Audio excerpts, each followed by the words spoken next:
Assalamualaikum warahmatullahi wabarakatuh. Perkenalkan, nama saya Zahara Bella dari kelas 2 PAIB dengan NIM 2311034. Di sini saya akan membahas 3 topik tentang usul fiqh. Pertama ada ijtihad. Menurut bahasa, ijtihad berarti pengerahan segala kemampuan untuk mengerjakan sesuatu yang sulit. Atas dasar ini, maka tidak tepat apabila kata ijtihad dipergunakan untuk melakukan sesuatu yang mudah atau ringan. Pengertian ijtihad menurut istilah hukum Islamiyah mencurahkan tenaga, memeras pikiran untuk menemukan hukum agama syarak melalui salah satu dalil syarak dan tanpa cara-cara tertentu. Dalil tentang ijtihad terdapat pada Quran Surah An-Nisa ayat 105 yang berbunyi, Bismillahirrahmanirrahim. Inna arsalna ilaikal kitaba bil haqqi litahkuma bainan nasi bima arakallah wala takul lal khainina khosima. Artinya, sesungguhnya kami telah menurunkan kitab Al-Quran kepada Nabi Muhammad dengan hak agar kamu memutuskan perkara di antara manusia dengan apa yang telah Allah ajarkan kepadamu. Janganlah engkau menjadi penentang orang yang tidak bersalah karena membela para pengkhianat. Penerapan ijtihad, muamalah baru, penggunaan teknologi baru dalam perbankan seperti ATM, transport online, mata uang digital, memerlukan ijtihad untuk menentukan hukum dalam Islam. Pertumbuhan industri kreatif dan munculnya berbagai jenis pekerjaan baru membutuhkan ijtihad untuk menentukan hak dan kewajiban para pelakunya. Perkembangan ilmu pengetahuan dan teknologi di bidang kesehatan seperti transplantasi organ dan bayi tabung memerlukan ijtihad untuk menentukan status hukumnya dalam Islam. Penutup, menjaga semangat ijtihad di era modern. Ijtihad bagaikan pelita penerang di tengah zaman yang terus berkembang. Ia menjadi penuntun umat Islam dalam menjawab berbagai persoalan kontemporer, memandu mereka di jalan yang diridhoi Allah Subhanahu wa Ta'ala. Materi kedua tentang ijma'. Ijma' menurut bahasa artinya sepakat, setuju, atau sependapat, sedangkan menurut istilah ialah kebulatan pendapat semua ahli ijtihad umat Muhammad sesudah wafatnya pada suatu masa tentang suatu perkara atau hukum. Dalil tentang ijma' terdapat pada Quran Surah An-Nisa ayat 59 yang berbunyi, Bismillahirrahmanirrahim. Ya ayyuhallazina amanu ati'ullaha wa ati'ur rasula wa ulil amri minkum. Fa in tanaza'tum fi syai'in farudduhu ilallahi war rasuli in kuntum tu'minuna billah wal yaumil akhir. Zalika khairun wa ahsanu ta'wila.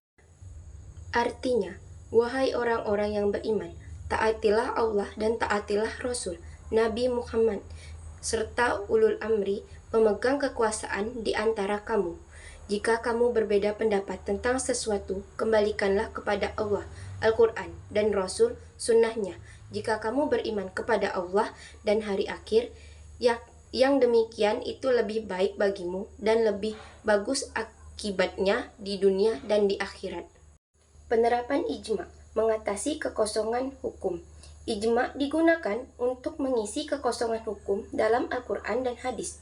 Misalnya untuk permasalahan modern seperti teknologi dan bioteknologi yang tidak ada pada zaman Nabi. Para ulama menggunakan ijma' untuk menentukan hukumnya berdasarkan prinsip-prinsip umum dalam Islam. Penutup ijma', penegasan kekuatan dan peran ijma' dalam penegakan hukum Islam. Ijma' bagaikan simfoni harmoni yang digemakan oleh para ulama menjadi penegas suara Islam dalam menjawab persoalan umat.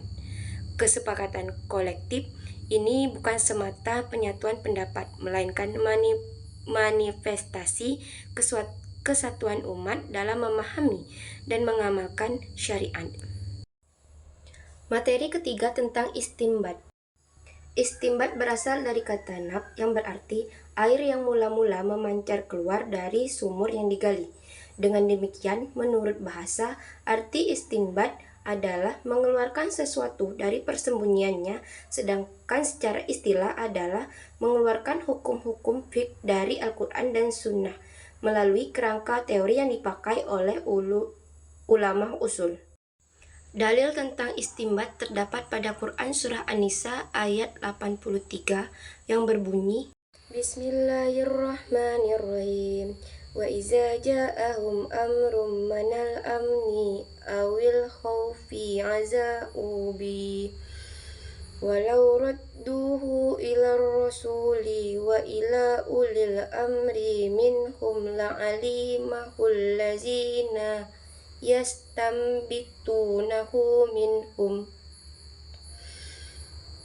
walaula fadlullahi alaikum wa rahmatuhu lattaba'tumus syaitana illa fal qalila.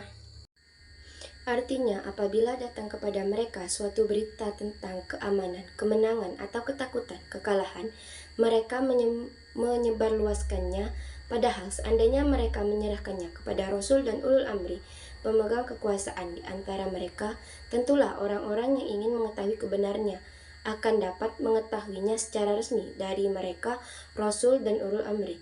Sekiranya bukan karena karunia dan rahmat Allah kepadamu, tentulah engkau mengikuti setan kecuali sebagian kecil saja di antara kamu. Penerapan istimbat.